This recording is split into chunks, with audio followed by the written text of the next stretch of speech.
Okay, so here we go. So I'm going to talk to you a little bit tonight about the progressive era. So the first thing you need to understand about the progressive era is even though it's going to start around 1900, all men, women, and children, for the most part, consider themselves to be progressive. However, if you're thinking about a traditional progressive, the best example is a woman because time, the effort, the resources that she could put into this, usually white middle class women are your most typical progressives, although they came from all walks of life. Some other things about progressives that we see: the Jim Crow system is very entrenched, especially in the South. Big shocker there. And so, with that, we are going to see strong influences from the Jim Crow system. The progressive era does not do as much with that as one would hope, but they try. We're going to see restrictions on blacks who are trying to vote, voters clauses that are going to be taking place. We see literacy tests, we see grandfather clauses, we see poll tax. All of those things are much a reality for blacks in the South at this time. All right. Plessy versus Ferguson happened in the 1890s, slightly before this era, but it is going to establish consistently and legally, as far as the Supreme Court is concerned, that separate but equal was completely constitutional as long as it was quote unquote equal. We know separate is never equal, no matter how much you want it to be. So here we are, studying about this for the next, oh, I don't know, 100 years. All right. So let's talk about Booker T versus W.B. Du Bois. So during the Progressive Era, you have Booker T. Washington. He was a man who was born a slave. He's going to found Tuskegee Institute. He is going to want rights for African Americans, but he strives for equality, not for um, integration. And then on the flip side, you have W.B. Du Bois. He was born in the North. He was born after slavery had ended. He's a much bolder figure, if you will. And he's going to eventually found a very significant group called the NAACP. He is the editor of their journal and the only white founder, or excuse me, no, he was the only founder who was not white. He was African American. And he is going to fight tirelessly for his people. In fact, he has the distinction of being the first African American to graduate from Harvard. Interesting, with a doctorate. Interesting little side point about him. When he was questioned about this by a reporter, he said, "I assure you, sir, the honor is Harvard's." Another significant figure is going to be Ida B. Wells, African American lady who worked in lynching. She was originally born in Mississippi.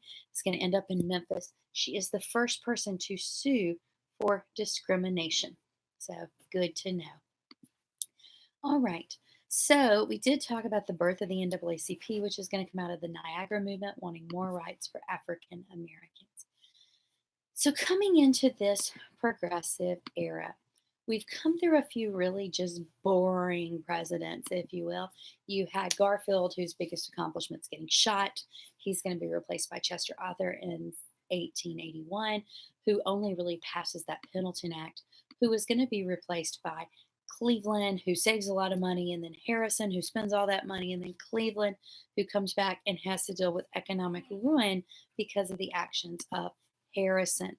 And so we find ourselves fighting about the gold standard at the end of that time period, as it's particularly hard for farmers. And we find that really nothing is done about it. So, coming into this era of the early 1900s, we want to talk about William McKinley. William McKinley is mainly known for his actions during the Spanish American War. But in 1901, he would have been just recently reelected with Teddy Roosevelt as his running mate. And something significant about that is that now you had an assassination that takes place. Uh, a guy by the name of Leo Shavatsky is going to step out and he is going to shoot McKinley. He was a deranged anarchist. He's angry, shoots McKinley, and Teddy Roosevelt becomes the president during the Reform era. So, a lot of these writers of this time are going to be called the muckrakers. They're the people that stir up the dirt in society. One of the more famous publications that included them was called McClure's Magazine. McClure's Magazine. Now, one of these famous authors was a guy named Jacob Riis, Riis, and Riis is going to write a work called How the Other Half Lived. How the Other Half Lived. And it's significant because it's a photojournalistic effort. It shows pictures and things such as this that show us about the issues that poor people were living in. People prior to he had not done these kind of works. And so this is going to be a significant piece of art for us. All right. So we see that the cities are full of a lot of poverty. that poverty is a very real thing in the city. We see that they're dirty and that we have other issues there. We see lots of people living together in very small homes. That is a large reality at this time, renting these very small areas together also. All right. So, with these lodgings, they're very dangerous. Immigrant families are packed into very small spaces. You ought to look up the Tenement House Museum in New York, and we'll give you a great example of this. So, back to the muckrakers, we talked about Jacob Riis and his photojournalistic work and why it is significant. But there is another key figure that I like to mention to you, and that is a lady named Ida Tarbell. Ida Tarbell is going to write about the actions of John D. Rockefeller towards his workers and towards others. Because you see, John D. Rockefeller owned a company called Standard Oil, and his goal was to make as much money as possible. Well, that kind of goes with being one of these robber barons, these people who want to get wealthy off the backs of others. And so Ida's dad had been an oil mogul as well, and he loses everything when John D. Rockefeller manages to put his company out of business with his large trust that was called the Standard Oil Company. And so, because of this, Ida writes her work. She shows about the abuses of Rockefeller, how much money he makes, and how comparatively he doesn't exactly pay his workers beautifully. Okay. She is one of the more famous muckrakers. A second one to mention to you is Upton Sinclair. He is the most famous muckraker. He writes about a work called The Jungle, and the jungle featured in the corruption in the meatpacking industry. It showed things like how meat was being dyed when it would turn blue in different colors. They would put food coloring in it to make it look brown. They would put different chemicals in it to keep you from smelling the rot. And then they would process this stuff up and they would serve it to the public in their lunch meat. There is a particular poem that always sticks with me, and it's from this era. It says, Mary had a little lamb, and when her lamb had sickened, they sent him off to packing town where he was labeled chicken. Yay! So there's tons of work from the jungle. It's a fictitious work by Upton, but it provides the feel of just how disgusting everything was. You can read some great excerpts from it if you Google it. I've read the actual work. I will tell you the actual work itself is pretty dry. Wasn't one of my favorite books, but it's a good example of what's going on in this time. So if you're interested in that, there you go. Okay. All right. So next, we want to talk about moving from the jungle to the cities. A guy named Lincoln Steffens wrote The Shame of the Cities, and he pointed out about these political bosses that controlled the people through their money, their jobs, their political power. And so, with that, you have the writings about those things. We also want to talk about Frank Norris. Lesser known muckraker, one of the younger ones, he writes a work called The Octopus, and it is about how the trains would control everything that there was to control, really. Shows a lot of this, the wars that happened between the trains to cut off certain people and to help other people. So there you go. All right, next. There's a particular incident I always like to teach about, and that is the Triangle Shirtwaist Fire. I'm going to try to provide you a link as well. What happened is there was a building in New York City that is part of New York University, still exists today, and in that there was two floors that were had a garment company called the Triangle Shirtwaist Factory, and it's called Triangle because of where it's located in that triangle building. And so what happens there, the two owners were afraid the women were taking too long of breaks. And so they would lock the doors once the work day started. And somehow there was a fire that erupted in the rag room. It burnt the building, and most of the women died there because of poor workers' safety, because those doors were locked. Some other changes that are going to take place during this time period, first of all, is the implementation of graduated income tax, where you pay in tax brackets based on how much money you make. Another one is the 17th Amendment, which is where senators are directly chosen. And then you have the 18th Amendment, which is the amendment that is going to be the prohibition of alcohol. Because back in the 1800s, you had people drinking an average of over 6.5 gallons a year of hard liquor. Now, that included in that average people who didn't drink liquor at all. The typical average is around 2 to 2.5 before that and after. It has never again been so bad. That doesn't include beer or wine. And so this was a huge number. So, because of that, we're going to see these movements to eliminate alcohol. You begin to see a lot of these women's rights activists are very strong in this fight, as well as in some other fights at this time. Okay, so continuing on, in early 1900, we see one of the deadly or one of the most damaging hurricanes in U.S. history, the Galveston, Texas hurricane. The Galveston hurricane was predicted, but it wasn't heated. And so, because of that, it becomes one of the deadliest hurricanes in our history. It was an island. People didn't leave because they had just heard there was going to be a one. But the reason Galveston matters for us, aside from the devastation, is the rebuilding process. They brought in experts and not just random people to do the rebuilding. And because of that, those experts are going to show efficiency versus city corruption at its finest. And so that is going to be a huge impact on this. We also want to talk about the implementation of direct primary. Direct primary is where the people of a political party would vote on their candidates. So we have cutoff dates, and then you go and you vote. Are you voting Democratic or are you voting Republican? And then you choose the people for your categories who you want to represent your party. Now, when you get to main election or general election, you can vote crisscross. But in the primary, you pick a party. That's the only one you can vote for. You can't vote for both. You have to pick one. So it is the primary or first election. Okay, very good. All right. Also, we want to talk about recall. A recall election is where you were able to remove a corrupt official, such as if you have a a guy who bankrupts the California education system, you decide to remove them and you put Arnold Schwarzenegger in office. California, it really happened.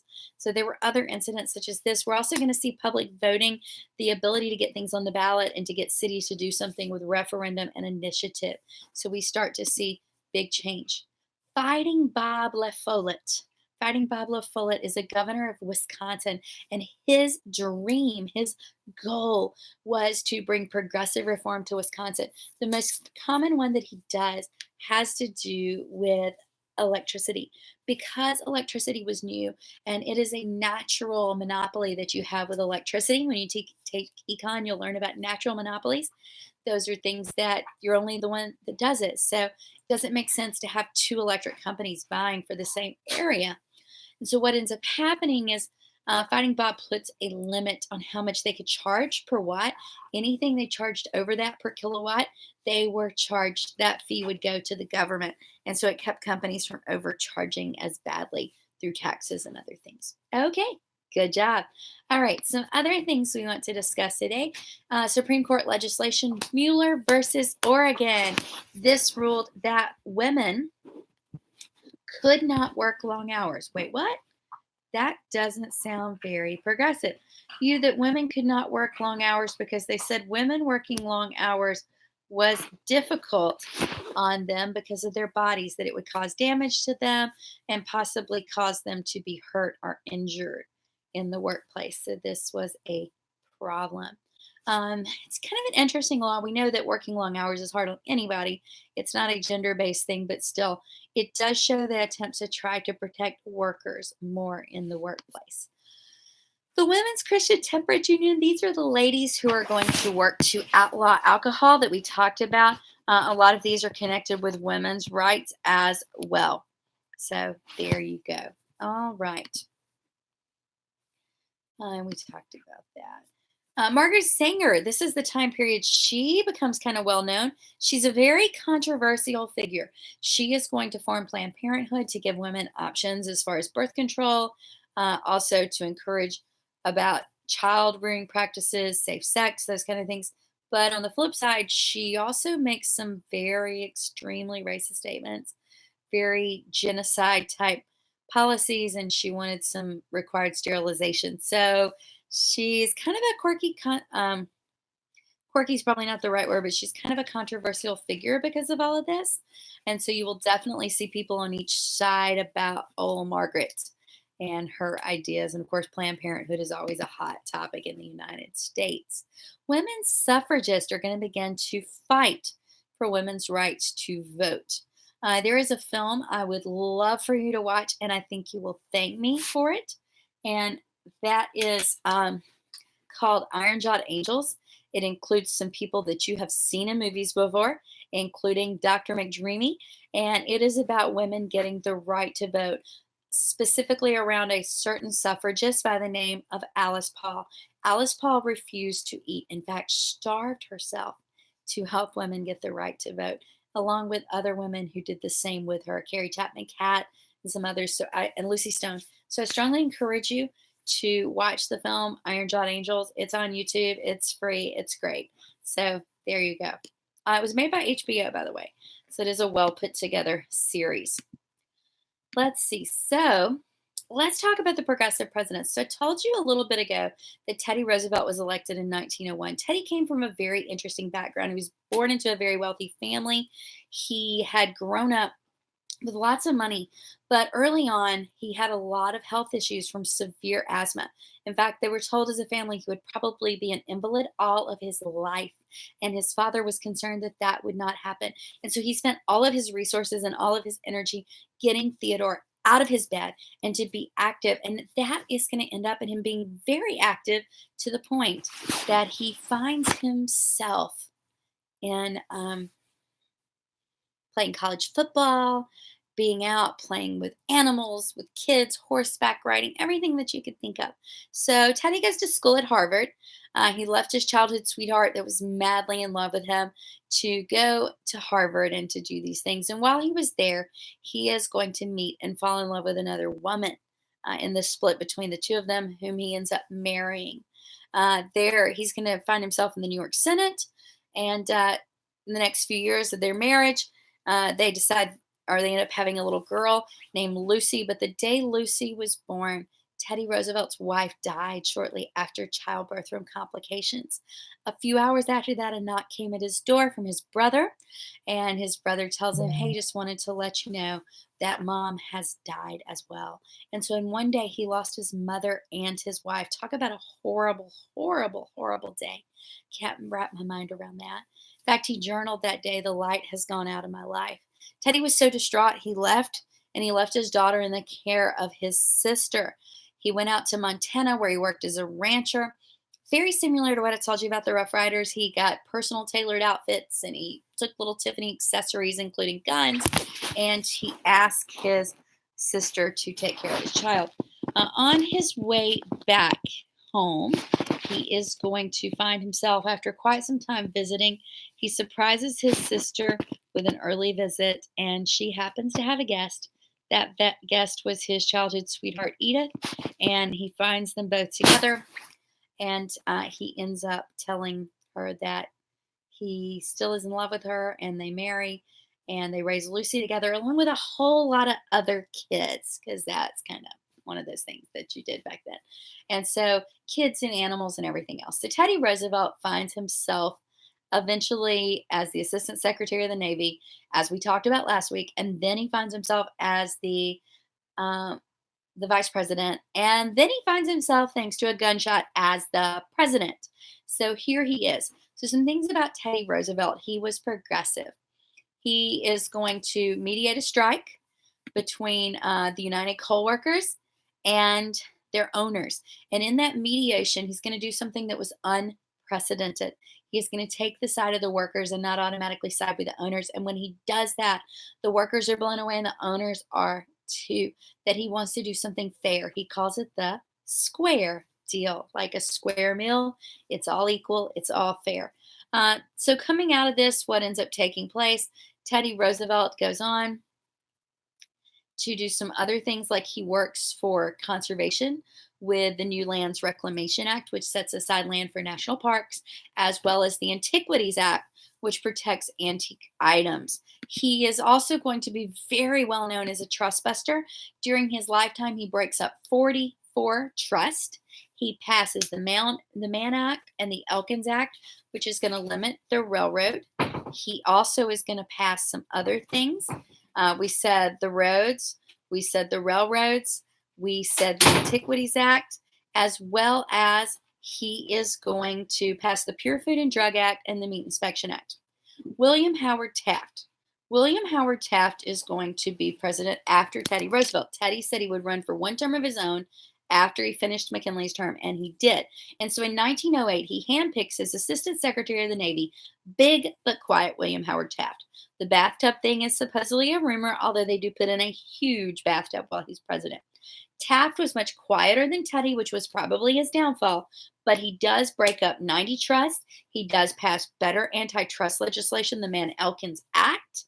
He does pass the Owen Keaton child labor law, which is going to end child labor, but he doesn't bring a lower tariff, which was one of the big things at the time.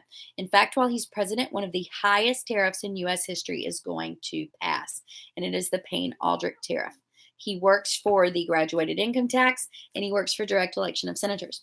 In 1912, Teddy tries to run again, and the people tell him, his Republican Party tells him no, so he chooses to run as a third-party candidate in what he calls the Progressive Party. After an assassination attempt, he was interviewed, and they said, "Are you okay?" And he's like, "I'm as strong as a bull moose." And so he runs as the bull moose candidate. This brings us to our victor in the election, which was not Teddy. It was not Taft, the Republican, but it was Woodrow Wilson, the Democrat. Some things about Wilson. He is the first president to throw out a baseball at a ball game. He's the first president from the South since before the Civil War. He also is going to pass a trust act that is going to lower the tariff. He is going to pass a stronger trust act, which was the Clayton Antitrust Act. He passes a lower tariff, which is the Underwood tariff. He commissions the building of the National Cathedral because we didn't have those like they had in Europe. He is also going to be the first president whose wife dies and he remarries while in the White House. He is also going to pass the 16th, 17th, 18th, and 19th Amendments. While president, he establishes a 3-level banking system and the Federal Reserve Act as well. I know I spoke very fast, but since I was videoing, I figured that would be fine. Mama, I'm sorry I'm not with you, and I will Mama, talk to you can later. you put this on me?